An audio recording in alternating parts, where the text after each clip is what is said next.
Well, we have a big group here today. Thank you, Bill Cunningham. Thank you for the Veterans Business Alliance for having me here today. I also want to give a special shout out and a special thank you to Antoinette Balta over at the Veterans Legal Institute.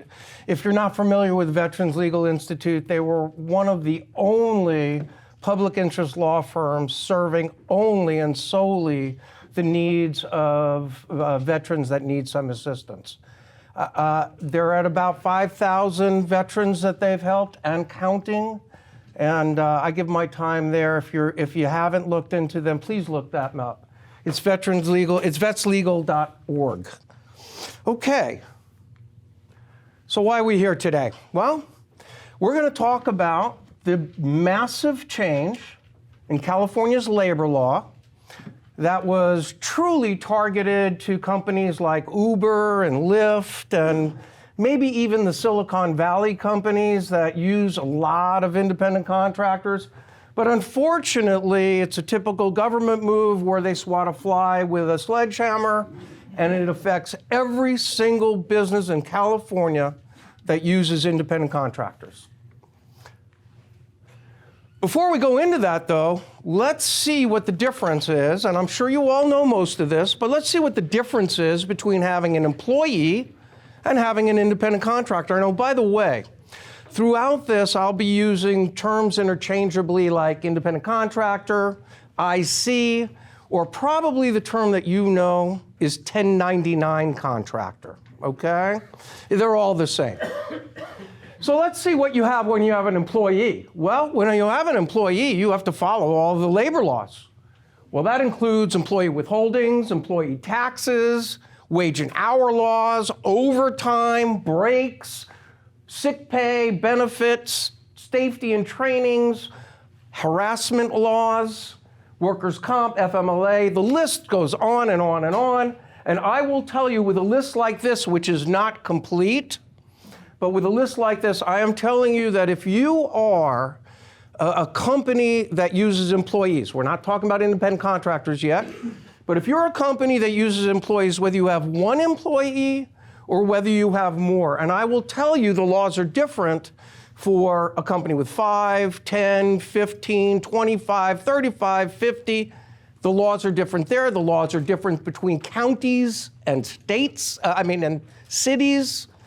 So I highly recommend, I will tell you, it is my opinion after 33 years of practice, that if you have employees and you do not have a professional HR specialist that is trained and understands all of these laws, I will almost guarantee you that you're in violation of labor laws.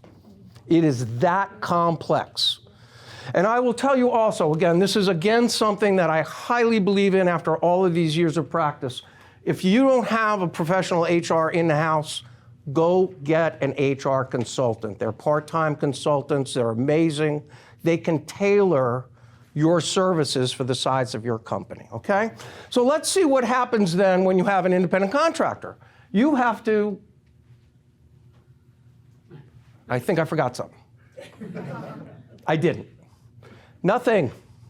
All right? You have the right to contract any way you want to contract with an independent contractor. My goodness gracious, if you want to pay this independent contractor with old furniture from your house, go at it, okay? So that's the difference, and I love this slide. I love using this slide because right there in your face, you see the difference of what you want as a business and what you don't want to burden yourself with as a business if you don't have to. Okay, so let's talk about the laws. The first thing we have to go over is what the former law was, because frankly, it's not necessarily a former law. It actually applies in certain circumstances, and we'll go over that. But let's talk about the former law. It's known as the Burello Standard.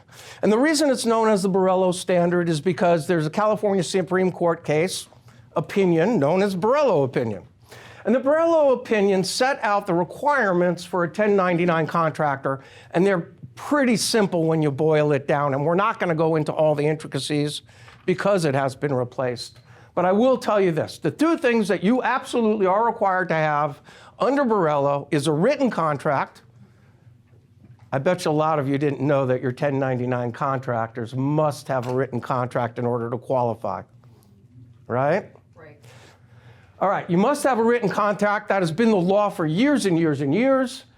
And what the court talked about in Burello was the indicia of an independent contractor. I'm not going to go over all those indicia. There's like 25 or 26 of them. But basically, the court said, we'll take a look at the totality of the circumstances with all of these indicia, and we will determine, I mean, if it looks, walks, talks, and smells like an independent contractor, we'll call it an independent contractor. That's a wonderful decision for us lawyers.